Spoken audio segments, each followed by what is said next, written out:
Hey guys, मेरा नाम है Piyush Sharma, actor, model, YouTuber और आपका स्वागत है मेरे यूट्यूब चैनल कहानियों पर। और आज के जो हमारे गेस्ट हैं उनका नाम है मनप्रीत, जो एक इंडस्ट्री के बहुत पुराने कास्टिंग डायरेक्टर हैं।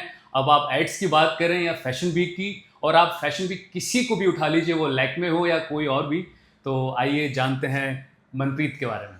कैसे हैं मनप्रीत? बढ़िया Piyush, how are you? I am good. हम सबसे पहले ये जानना चाहेंगे कि आपका अब तक का एक्सपीरियंस कैसा रहा इंडस्ट्री में? It was a long journey and इतना ईजी नहीं था. It was 13 years back. I landed up to Bombay. Still remember the day, 13th of July I landed to Bombay. काफ़ी टाइम हो गया। So quitting my job in Chandigarh for my FM, I was working as an event manager there. So shifting to Bombay is a very crucial step for me. और मुझे idea नहीं था मैं कहाँ क्या करने वाला हूँ बॉम्बे में. बस एक पॉजिटिव नोट लेके आया था मैं. और मुझे लगता है वो पॉजिटिव नोट आपका बहुत अच्छा था जो आपको इतनी दूर लेके आया। या it is. The journey is very full of up and down like a roller coaster ride. इतना ईजी नहीं है कि बॉम्बे को आप सर्वाइव कर जाओ. Being from a small town like Chandigarh and coming to Bombay, इतना ईजी नहीं है. मुझे एक चीज़ बताइए सबसे पहले, जो आजकल मुझे बहुत एक्टर से सुनने के लिए मिलता है कि लॉकडाउन से पहले एक अलग दुनिया थी और लॉकडाउन के बाद एक अलग दुनिया हो गई है। तो how you see this difference now? I agree on it because lockdown से पहले स्टूडियो ऑडिशन होते थे. हम लोगों का वार्तालाप होता था एक्टर्स के साथ, मॉडल्स के साथ. सो हम लोग जान पाते थे मॉडल्स और एक्टर्स में टैलेंट क्या है या स्किल्स क्या हैं. तो after lockdown the things are completely change. Moreover TikTok and this YouTube had take over the things. Talent को पीछे छोड़ दिया गया है एंड व्यूज़ और फॉलोअर्स को ज़्यादा प्रायोरिटी दी जाती है, which is somehow I feel bad for the industry and bad for the actors. So यही चेंजेस हैं. और मतलब जैसे हम पहले, अगर जैसे मैं भी काफ़ी टाइम हो गया है यहाँ पे, और हम लोग भी लॉकडाउन से पहले ऑडिशन देते थे। और वहाँ पे हम लोगों को बोला जाता था कि आपने थिएटर कितने साल किया है, आपको एक्टिंग का एक्सपीरियंस क्या है, या फिर आपको मॉडलिंग का एक्सपीरियंस क्या है। आज लोग बोलते हैं कि आपके यूट्यूब पे कितने सब्सक्राइबर हैं और इंस्टा पे कितने फॉलोअर्स हैं, आपकी रील्स पे कितने व्यूज़ आते हैं। तो कास्टिंग जो थी पहले टैलेंट पे होती थी, अब इस चीज़ पे हो गई है। तो सारे अब एक्टर्स को कैसे, जो आए हैं पुराने हैं और जो अभी भी आ रहे हैं, वो कैसे कोप अप करें इस डिफरेंस को? हाँ, frankly telling you Piyush, I feel bad for the actors because मैंने खुद देखा है जो 12-13 साल से लोग मेरे साथ लड़के लड़कियां स्ट्रगल कर रही हैं. They are somehow facing lot of challenges for this. और आप व्यूज़ और फॉलोअर्स के बेस पे नहीं डिसाइड कर सकते कि ये यहाँ पे फिट बैठ रहा है कास्टिंग ब्रीफ में. I don't know why other casting directors are working and not speaking about it, but I am completely against it. और मैं ये प्रोजेक्ट्स कई बार खुद छोड़ देता हूँ जहाँ ये चीज़ आ जाती है क्लाइंट की तरफ से. अब मुझे एक चीज़ और जाननी थी। आजकल आप खुद भी देख रहे होंगे कि आप खुद कास्टिंग में हैं, आप प्योरली कास्टिंग में हैं, है ना? आपका कोई और मोटिव ही नहीं है, मुझे कास्टिंग ही करनी है, अच्छा टैलेंट आगे देना है। अभी जो एक्टर्स हैं वो जो कास्टिंग वाले बन गए हैं, अब ना ही उन्हें बात करने की तमीज़ है और ना ही उनको ये पता है कि कैसे टैलेंट से बात करी जाती है और कैसे टैलेंट को ढूंढ के लाना है। तो इस पे आपकी राय क्या है? पीयूष, इस पे क्वालिटी पूरी डिटोरेट होती है क्लाइंट की. आप देखोगे 15-20 साल पुराना कास्टिंग डायरेक्टर, उसे बहुत लोग जानते होंगे, उसे पैन इंडिया जानता होगा. बट ये जो फेल्ड एक्टर्स जो कास्टिंग डायरेक्टर्स बन रहे हैं, आई डोंट थिंक तो they know the casting process also. ना इनको ब्रीफ का पता होता है, ना इनको पता है कौन सा एक्टर कहाँ फिट हो रहा है. एंड रही बात नेगोशिएशन और एक्सपीरियंसेस की, आई फील लाइक जिसने जितना काम किया उसको उतना वर्थ मिलना चाहिए, उतना बजट उसे मिलना चाहिए. This is my thinking. और आजकल तो आप देखेंगे कि बजट ही नहीं रहे हैं। पहले एड्स के बजट होते थे जिसमें बोलते थे कि यार बजट की टेंशन नहीं है, 1 लाख, 1.5 लाख, 2 लाख। इवन मेरे काफ़ी सारे फ्रेंड्स हैं जिन्होंने एड्स काफ़ी किए हुए हैं, और वो लोग उस टाइम पे किसी एड का, नेस्कैफे का एड किया था उसने, तो उसको 2.5 लाख रुपए मिला था एक एड का। अब वो कॉल करते हैं कि 15,000, जिसमें डिजिटल भी होगा, प्रिंट भी होगा, 2 साल के लिए है। तो ये कहाँ जा रही है इंडस्ट्री? पीयूष, बजट्स होते हैं, अभी भी बजट्स हैं. You have to fight for it. अब जो मिडल मैन जो आ गए हैं बीच में, there are lot of coordinators, there are lot of actors who become the casting directors. So मैं फ्रेंकली बोलूँगा ये लोग बजट्स खाते हैं बीच में, और एक्टर्स के बजट होते हैं और कास्टिंग का अलग सेपरेट बजट होता है हमेशा. हाँ। तो बजट्स हैं आज भी, बिकॉज मैंने कुछ अभी शूट्स किए हैं, I have given a very good amount of budgets to the actors. मैं आपके पोस्ट देखता हूँ, आपके हर पोस्ट का अच्छा बजट होता है। I rather work on the budget. मैं बजट्स के लिए फाइट भी करता हूँ एक्टर्स के लिए। अगर कोई अच्छी एक्सपीरियंस वाला एक्टर आया है तो I fought for the budget and whole industry knows it how I work and how I cast for the ads. अच्छा, अगर हम बात करें कि अगर जैसे कोई नया लड़का है या नई लड़की है जो इंडस्ट्री में आना चाह रहे हैं, तो वो कैसे मतलब रीच करें कास्टिंग डायरेक्टर्स को, कैसे उनके तक पहुँचें, कैसे अपना प्रोफाइल पहुँचाएं? अगर एक गाइड की अगर हम बात करें, तो अगर आप गाइड करना चाहें तो आप कैसे गाइड करेंगे उन लोगों को? पहली बात तो बॉम्बे में जेन्युइनिटी ढूंढना ही बहुत बड़ी बात है। Out of 100% will find 90% of people who are, I can say it, cunning और फेक। 10% लोग होंगे जो आपको गाइड करके जाएंगे ठीक तरीके से। And I seen lot of casting directors don't reply to actors messages also. But मेरा ये रहता है, मेरे पास जो प्रोफाइल आ रहे हैं रिप्लाई टू देम, चाहे वो 15 दिन में रिप्लाई कर रहा हूँ, 20 दिन में जा रहा हूँ, मेरा रिप्लाई जाता ही है एक्टर को। फिट है, नॉट फिट है, या किस पे काम करना है। और जो पोटेंशियल लगते हैं उनके नंबर मैं सेव करता हूँ, उनको मैं गाइड करता हूँ आगे ये सब करना है। एक चीज़ और, एक हमारी इंडस्ट्री में मिथ है, अगर जो मैंने कुछ बड़े कास्टिंग डायरेक्टर के कुछ इवेंट्स होते हैं, जो इनके जो क्लासेस होती हैं, उसमें मैं गया था, मैंने देखा था कि अरे जिम जाने की ज़रूरत नहीं है, अरे बॉडी बनाने की ज़रूरत नहीं है, अरे तुम काम करो, तुम्हारा भाई बैठा है। और फिर उन्हीं लोगों के पोस्ट होते हैं looking for a guy with 6 pack ab, chiselled body. तो ये डुअल फेस क्या? That is very common in industry. यहाँ लोग बहुत फेक करते हैं। एंड आई थिंक ना, दोस्ती और रिलेशनशिप निभाने कोई आया नहीं हुआ है, सीधी सी बात है एक्चुअली। और जो लोग भी ये करते हैं, I am very against them. आप जनरली गाइड करो ना किसी को कि इस तरह चलेगा। तो भ्रमित कर देते हैं ना ये। हाँ। अब सामने वाला ये सोचता है कि यार मैं ठीक है, छोड़ देते हैं, हम यही करते हैं, और आपकी रिक्वायरमेंट भी वैसी आ रही है ना, आप फंसा देते हैं सामने वाले को। ना वो इधर का रह रहा है, ना वो इधर का रह रहा है बेचारा।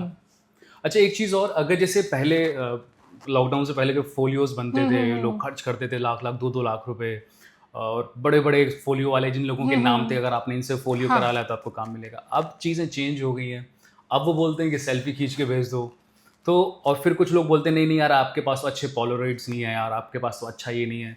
तो ये क्या करे वो नया बच्चा? नहीं, फोलियो एंड दिस पोलराइड आज भी काम करते हैं। प्रिंट कास्टिंग आप उसके बिना नहीं कर सकते हो, कोई प्रिंट कैंपेन करना हो। बाकी रही बात टीवी सीरीज की, तो आई गेस क्लाइंट्स की क्वालिटी गिर रही है दिन ब दिन। दैट्स वाई वो बजट्स पे कॉम्प्रोमाइज़ करते हैं, क्वालिटी पे कॉम्प्रोमाइज़ करते हैं। एट द एंड उनका शूट इफेक्ट होता है when they cast a non-actor for such roles. And I have seen many times के रिप्लेसमेंट के कॉल्स आ जाते हैं कास्टिंग डायरेक्टर। मेरे सामने भी काफ़ी एक्टर्स रिप्लेस हुए हैं। अच्छा, एक चीज़ और, पहले तो हम लोग जो थे बहुत मेंटली स्ट्रांग थे। हम लोग रिजेक्शन आराम से ले लेते थे कि ऐसे बोलते थे अरे यार not fit, not fit, not fit, not fit. और आज लोग थोड़े से इमोशनली वीक हो गए हैं। तो इस रिजेक्शन को कैसे हैंडल करें? द थिंग इज दैट आप जब बॉम्बे आते हो ना, ये सोच के आओ कि आपको रिजेक्शन मिलने वाले हैं। You are not a some kind of a हूर परी हेयर और गाय लाइक वो हीर है, यहाँ पे आके उसे मिल जाएगा रोल। इतना इजी नहीं है इंडस्ट्री को क्रैक करना। तो रही बात रिजेक्शंस की, तो rejection you have to be mentally strong here in Bombay. आपके साथ बहुत कुछ चीज़ें होती हैं। I don't want to talk about my personal life here, but you have to be mentally strong. और आपको यहाँ पे दिमाग से चलना होता है। बॉम्बे में you can not work from your heart, always दिमाग से काम करो। देखिए, एक्टिंग करनी है तो मेंटली सबसे पहले स्ट्रांग होना होगा आपको, उसके बाद बाकी की चीज़ें आपकी शुरू होंगी। या अच्छा, और एक चीज़ मुझे जाननी थी कि जैसे इंडस्ट्री में लोग, अभी आपने बोला कि जेन्युइन लोग ढूंढना बहुत मुश्किल है ना? तो कैसे ढूंढे, कैसे पता चलेगा कि ये जेन्युइन है या ये सही है? जेन्युइन लोग मिलते हैं। जेन्युइन लोग कभी शो ऑफ नहीं करेंगे कि मैंने ये काम किया। उनकी प्रोफाइल पे दिखेगा, उनके IMDb's होंगे, और वो लोग आपको मिलेंगे भी, रीच आउट करेंगे, या खुद रीच आउट करते हैं, या एक्टर्स अगर रीच आउट करते हैं, they will meet you. But जो आपको ये नॉन जेन्युइन लोग हैं, they will call you for the parties, they will call you for the homes, they will expect sexual pleasure from you. Sorry मैं थोड़ा raw जा रहा हूँ, बट ये सच्चाई है इंडस्ट्री की। सो this is a thing which is happening. और अभी जैसे सीरियल में अगर लीड की बात होती है कि अगर आपको लीड करना है, और ऐसा होता भी है कि आपको कॉल आते हैं कि अरे यार आपको लीड तो मिल जाएगा, और आप प्रोडक्शन हाउस को आप अच्छे भी बहुत लगे हो, but you have to go somewhere other, दूसरे रास्ते से। ओके। और वो दूसरा रास्ता बहुत डार्क होता है। तो बेचारा वो अब लीड कैसे ढूंढे? वो दूसरे रास्ते पे भी नहीं जाना चाह रहा, और कई बार लोग चले भी जाते हैं और फिर होता भी कुछ नहीं है। तो इसका क्या सोल्यूशन है according to you? I guess मेरा मानना है पीयूष, आपकी ना किस्मत आपसे कोई ले नहीं सकता यहाँ पे बॉम्बे में। आप वेट करो, आपको राइट टाइम मिलेगा, राइट अपॉर्चुनिटी मिलेगी ही। रास्ते यहाँ पे बहुत हैं चलने को। People fall into drugs, people fall into this scandals, sexual scandals and all.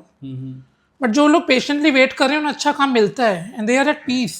वो एटलीस्ट अपना रात को चेहरा देख सकते हैं शीशे में, शांति से नहीं हाँ। There are many people, I had seen people committing suicide there, people are not in peace, people going to doctors after 15 days for the sessions. So this is the difference. So actor को थोड़ा patience रखना पड़ता है अपने में, जो genuine होंगे actors. तो मेरे आपका कहने का मतलब ये है कि आप अपनी क्राफ्ट पे काम करते रहें, हाँ, अपने आप को क्राफ्ट अच्छा और करते स्किल्स रहें, अपने आप अच्छे रखो बस। और आपको लोग भी अच्छे मिलेंगे और आपके साथ चीज़ें भी अच्छी होंगी। और ये जो आजकल एक नई चीज़ चली है, जो कास्टिंग वाले खुद को ही अपने हर करेक्टर में डाल देते हैं, उनकी वजह से एक अच्छा जो एक्टर जिसको वो करेक्टर मिल सकता था, और बहुत सारे एग्जाम्पल है, मैं नाम नहीं लेना चाहता, और बहुत अच्छी अच्छी वेब सीरीज में वो लोग चले गए हैं और उसके बाद अपनी कास्टिंग एजेंसी भी खोल दी है। तो आपको नहीं लगता कि ये गलत हो रहा है एक्टर्स के साथ? That is something which is beyond the experience. ऐसा नहीं है कि कास्टिंग डायरेक्टर्स को ऑफर्स नहीं आते हैं एक्टिंग के। Even there I did 2-3 commercials, but वो डायरेक्टर ने मुझे बहुत फोर्स किया था, that's why I did it. But आप खुद के रोज़ ढूंढने बैठ जाओगे किसी ब्रीफ में या किसी मूवी में, दैट इज समथिंग रॉन्ग। तो आप अपना काम करो ना, आप कास्टिंग डायरेक्टर हो, are you getting into actors role? जो चीज़ जिसको है उसको आप दो अपॉर्चुनिटी। एंड बॉम्बे कितनी ऑल ओवर इंडिया से लोग आए हुए स्ट्रगल करने, and you're casting yourself. तो I don't want to call them, otherwise ये शो रॉ होता तो मैं शेमलेसली नाम लेता यहाँ लोगों के। नहीं, नाम लेके तो कुछ नहीं होने वाला, चीज़ें ही खराब हो जाती हैं। हाँ। हमें यही काम करना है और हाँ। यही रहना है। और ये लॉबी सिस्टम क्या है? लॉबी तो यहाँ पे डोंट एक्सपेक्ट, हर एक की अलग लॉबी बनी हुई है। लोग मुझे भी बोल देते हैं मेरी लॉबी, बट मेरी कोई लॉबी नहीं है। I don't work on lobby base, but every casting director had a lobby है which is very hard to break.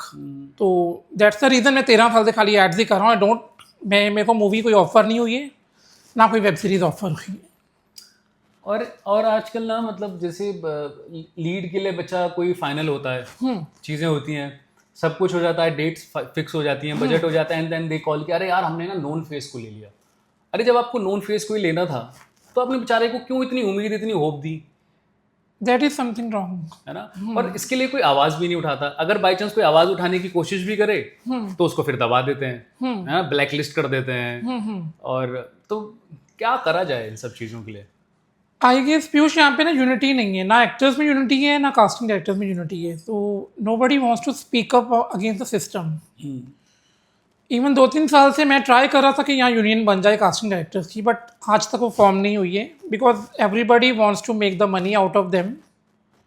अगर ये यूनिटी बनी होती तो आई गेस आज इन्फ्लुएंसर्स और ये यूट्यूबर्स का दुनिया यहाँ चल नहीं रही होती, यहाँ रियल टैलेंट ही चल रहा होता। ये तो है। अच्छा, मुझे एक चीज़ और पूछनी थी।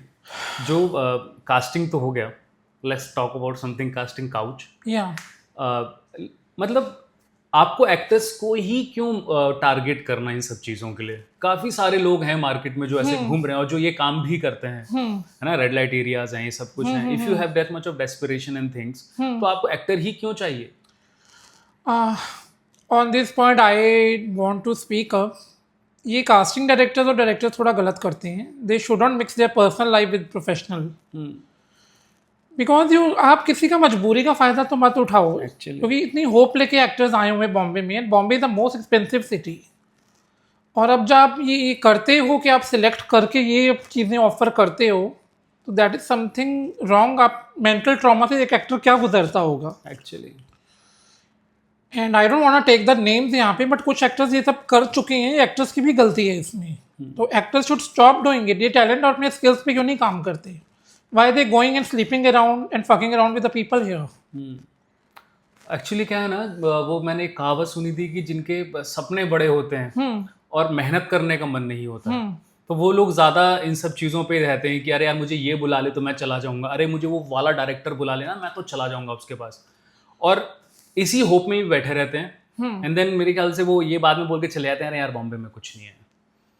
तो मैं इस पे मतलब मेरा एक तर्क ये था कि क्यों ऐसा लड़कियों को आप मतलब वो होता है ना कि आप फोर्स कर रहे हैं, और कुछ लोग हैं जो कर रहे हैं वो तो ठीक है यार, आपकी मर्जी है, देखो फ्री कंट्री है, आपका जो मना है करो। बट जो लोग बेचारे अच्छे हैं, टैलेंटेड हैं, उन्होंने इतना मेहनत किया, इतना सब कुछ किया, फिर उनको एंड में ये क्वेश्चन मिल जाता है कि अरे आप सोओगे क्या, आप करोगे क्या, अरे यार वो प्रोड्यूसर आपको बहुत पसंद कर रहा था पर उसने बात बोली है ये वाली, है ना।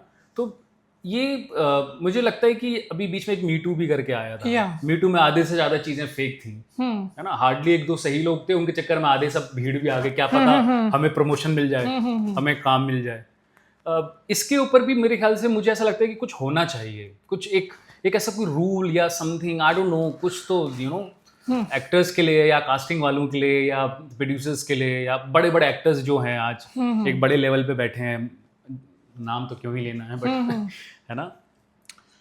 सी मी टू, मैं frankly telling, me too I was handling from mid day at that time, तो उसमें आधे लोग तो मुझे फेक ही लगे हैं, जो रियल थे, real stories never came up. वो लड़के लड़कियां बोले ही नहीं आगे आकर डर के मारे, बिकॉज आप जब एक धोखे से गुजरते हो ना, आप में बहुत ज़्यादा मेंटल ट्रॉमा आ जाता है, तो it takes balls to speak up publicly to the world. वो कैंपेन तो था कि एक पूरा बनाया जा सके, एक चीज़ को मोटिवेट किया जा सके इंडस्ट्री को कि क्लीन किया जाए, बट इतने बिगीज हैं यहाँ बैठे हुए बॉम्बे में, वो पूरा कैंपेन आपका डूब गया था। Even I got a death threat call at that time, I was handled, but the thing is that उस टाइम मीडिया के थ्रू मैं काम कर रहा था तो मेरे को इतना इफेक्ट किया नहीं है। I am a kind of a person जो इतना बोल्ड है और जो बोलता है आउटस्पीक करता है यहाँ पे इंडस्ट्री में। और मैंने आप जितना मैं जानता हूँ आपको भी कैंसर हुआ था और 2 बार हुआ, आपने वहाँ से भी सरवाइव किया। इज दिस अ रीज़न, इसके पीछे आपका स्ट्रेस और ये सब चीज़ें, या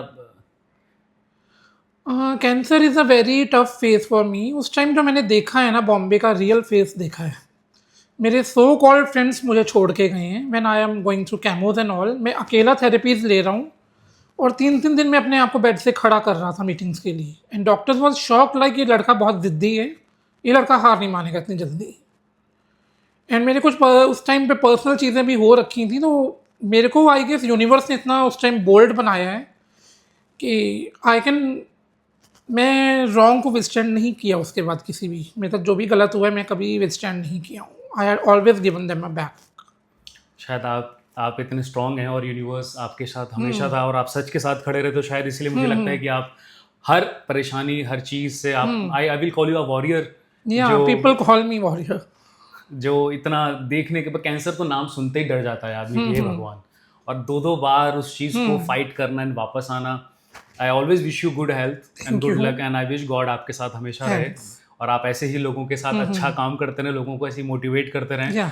आप जैसे मनप्रीत जैसे लोगों की बहुत ज़रूरत है इंडस्ट्री में, जो सही लोगों के साथ सही बोलते हैं और गलत लोगों को मुंह पे गलत बोलते हैं कि आप गलत हैं। तो Manpreet, thank you so much हमारे साथ बैठने के लिए, हमारे साथ बात करने के लिए। मेरे को बहुत खुशी है कि मैंने आपका पॉडकास्ट किया, और मैं चाहूँगा कि जितने भी यंग एक्टर्स हैं जो मुंबई आ रहे हैं, एक बार मेरा पॉडकास्ट ज़रूर देखें। और मनप्रीत की मैं इंस्टा आईडी और फेसबुक आईडी मैं ज़रूर डालूंगा अपने लिंक पे, अपने पॉडकास्ट लिंक पे, तो आप लोग उनसे कनेक्ट भी कर सकते हैं, वहाँ पे बात भी कर सकते हैं। And is a very genuine and nice person, and I wish you all the best. Thank you and thank you so much guys मेरा पॉडकास्ट देखने के लिए, और मिलते हैं हम अगले पॉडकास्ट पर। Thank you.